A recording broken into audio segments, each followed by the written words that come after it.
Hello everyone, welcome back to kitchen and rangoli. ఈ రోజు వీడియోలో నేను మీకు చూపించబోయే రెసిపీ నాటుకోడి బిర్యానీ. ఈ నాటుకోడి బిర్యానీని చేసుకోవడం చాలా ఈజీ అండి. అంతేకాకుండా ఇది టేస్ట్ కూడా చాలా బాగుంటుంది. ఇది స్పెషల్గా సంక్రాంతి అప్పుడు కానీ లేదంటే ఏదైనా స్పెషల్ అకేషన్స్ అప్పుడు ఇలా నాటుకోడి బిర్యానీ చేసుకుని తిన్నారంటే టేస్ట్ మాత్రం అదిరిపోతుంది. నేను ఈ నాటుకోడి బిర్యానీలో స్పెషల్గా ఒక మసాలా నూరి మరి నేను ఈ నాటుకోడి బిర్యానీని చేసి చూపించాను.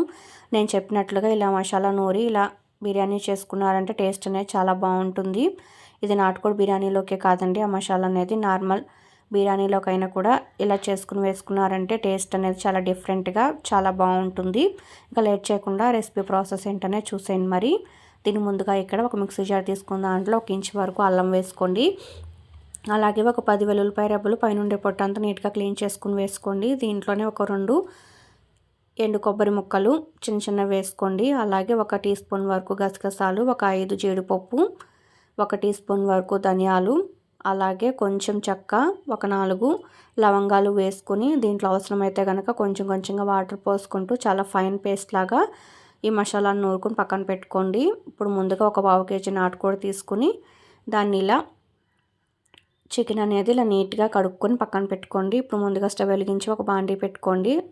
బిర్యానీ చేసుకోవడానికి సరిపడినంతగా బాండీ పెట్టుకున్న దాంట్లో ఒక 2 టేబుల్ స్పూన్స్ వరకు నూనె, ఒక 2 టీ స్పూన్స్ వరకు నెయ్యి వేసుకోండి. వేసుకుని ఈ బాగా కాగిన తర్వాత దీంట్లో హోల్ బిర్యానీ స్పైసెస్ వేసుకోండి. మీ దగ్గర ఏముంటే అవన్నీ వేసుకోండి. చెక్క, మొగ్గ, బిర్యానీ ఆకు ఇవన్నీ వేసుకోండి. వేసుకుని అవి కూడా బాగా వేగిన తర్వాత ఒక 2 ఉల్లిపాయలు ఇలా స్లైసెస్ లాగా కట్ చేసుకుని వేసుకోండి. అలాగే 4 పచ్చిమిరపకాయలు ఇలా బారుగా స్లైసెస్ లాగా కట్ చేసుకుని వేసుకుని ఈ ఉల్లిపాయలు అనేవి గోల్డెన్ బ్రౌన్ కలర్ వచ్చేంత వరకు ఫ్రై చేసుకోవాలి. ఇప్పుడు దీంట్లోనే కొంచెం పుదీనా, కొంచెం కొత్తిమీర వేసుకోండి. వేసుకుని కొత్తిమీర, పుదీనా, ఈ ఉల్లిపాయలు, పచ్చిమిరపకాయలు అనేవి బాగా ఫ్రై అయ్యేంత వరకు వీటిని ఒక 2-3 నిమిషాల పాటు మధ్య మధ్యలో ఇలా మిక్స్ చేసుకుంటూ ఫ్రై చేసుకోండి. ఇవి ఇలా బాగా ఫ్రై అయిన తర్వాత దీంట్లో ఇప్పుడు ఒక 2 టమాటాలు ఇలా చిన్న ముక్కల్లా కట్ చేసుకుని వేసుకోండి. వేసుకుని మొత్తం కలిసిలో ఒకసారి అలా మిక్స్ చేసుకున్న తర్వాత టమాటాలు అనేవి కొంచెం సాఫ్ట్గా అయ్యేంత వరకు వీటిని ఒక 2-3 నిమిషాల పాటు వీటిని మీడియం ఫ్లేమ్లో ఫ్రై చేసుకోవాలి. ఈ టమాటా ముక్కలు అనేవి కొంచెం మెత్తపడిన తర్వాత దీంట్లో ఇప్పుడు ముందుగా మనం కడిగి పక్కన పెట్టుకున్న నాటుకోడి ఒక 1/2 కేజీ వేసుకోండి. వేసుకుని దీన్ని మొత్తం కలిసిలా ఒకసారి అలా మిక్స్ చేసుకోండి. మిక్స్ చేసుకుని ఇప్పుడు దీంట్లోనే మనం ఉప్పు, కారం, పసుపు ఇవన్నీ వేసుకోవాలి. రుచికి సరిపడినంత ఉప్పు, అలాగే ఒక 1/2 టీ స్పూన్ వరకు పసుపు, అలాగే ఒక 2 టీ స్పూన్స్ వరకు కారం వేసుకోండి. వేసేసుకొని మొత్తం కలిసిలా ఒకసారి అలా మిక్స్ చేసుకున్న తర్వాత దీంట్లోనే ఇప్పుడు కొంచెం కసూరి మేతి, అలాగే 1 టీ స్పూన్ వరకు గరం మసాలా వేసుకోండి. వేసుకుని మొత్తం కలిసిలా ఒకసారి అలా మిక్స్ చేసుకుని ఈ కర్రీ అనేది కొంచెం ఒక 3-4 నిమిషాల పాటు దీన్ని మీడియం ఫ్లేమ్లో ఫ్రై చేసుకోండి. ఇది కొంచెం బాగా ఫ్రై అయిన తర్వాత అప్పుడు దీంట్లో ముందుగా మనం గ్రైండ్ చేసి పక్కన పెట్టుకున్న మసాలా వేసేసుకోవాలి. ముందుగా దీన్ని ఇలా కొంచెం సేపు ఫ్రై చేసుకోవాలి మీడియం ఫ్లేమ్లో. ఒక 2-3 నిమిషాల పాటు దీన్ని ఇలా ఫ్రై చేసుకున్న తర్వాత ఇప్పుడు దీంట్లో ఒక 1/2 కప్పు వరకు పెరుగు వేసుకోండి. పెరుగు అనేది మరీ తరకలుగా లేకుండా కొంచెం ఇలా చిలుక్కుని వేసుకోండి. వేసుకుని మొత్తం కలిసిలో ఒకసారి అలా మిక్స్ చేసుకున్న తర్వాత ముందుగా మనం గ్రైండ్ చేసుకున్న పేస్ట్ మొత్తం వేసేసుకోండి. వేసుకుని మిక్సీ జార్ ఉంటుంది కదా, అది తొలిపి కొంచెం ఒక 1/2 గ్లాస్ వరకు నీళ్ళు పోసుకోండి.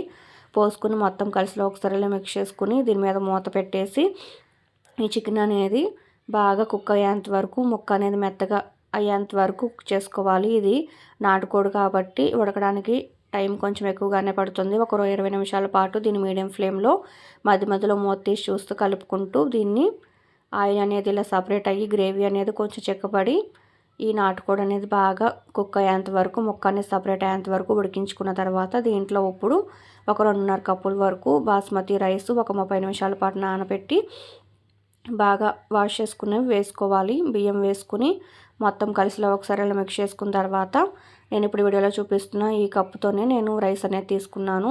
నేను ఈ కప్తో 2.5 కప్పులు రైస్ తీసుకున్నాను, బాస్మతి రైస్. అందువల్ల 2.5 కప్పులు తీసుకున్నాను కాబట్టి దీనికి ఇప్పుడు 3.5 కప్పుల వరకు వాటర్ పోసుకోవాలి.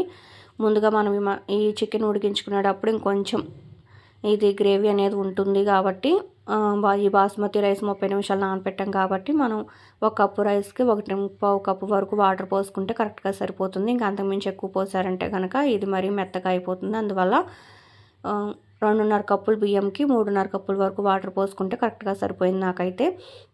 ఇలా పోసుకుని దీంట్లో రుచి సరిపడినంత ఉప్పు వేసి కొంచెం ఒక అరబద్ద నిమ్మకాయ కూడా పిండుకొని దీని మీద మూత పెట్టేసి ఇది ఒక 8 నిమిషాల పాటు మీడియం ఫ్లేమ్లో ఇలా కుక్ చేశారంటే బిర్యానీ అనేది పర్ఫెక్ట్గా రెడీ అయిపోతుంది. ఒక 8 మినిట్స్ పాటు ఇలా కుక్ చేసిన తర్వాత ఇంకా స్టవ్ అనేది ఆఫ్ చేసేసి మరొక 10 నిమిషాల పాటు దీన్ని కదలికుండా అలాగే ఉంచేయండి. 10 నిమిషాలు అయిన తర్వాత తీసి చూస్తే బిర్యానీ అనేది చాలా పర్ఫెక్ట్గా రెడీ అయి ఉంటుంది. దీన్ని ఇలా వేరొక గిన్నెలోకి ట్రాన్స్ఫర్ చేసేసుకుని వేడివేడిగా సర్వ్ చేసుకున్నారంటే టేస్ట్ అనేది చాలా అదిరిపోతుంది. అంతే అండి, చూసారు కదా, చాలా ఈజీగా ఈ నాటుకోడి బిర్యానీని చాలా సింపుల్ ప్రాసెస్లో ఎమ్మీగా పొడి పొడిలాడుతూ టేస్టీగా ఎలా చేసుకున్నాము.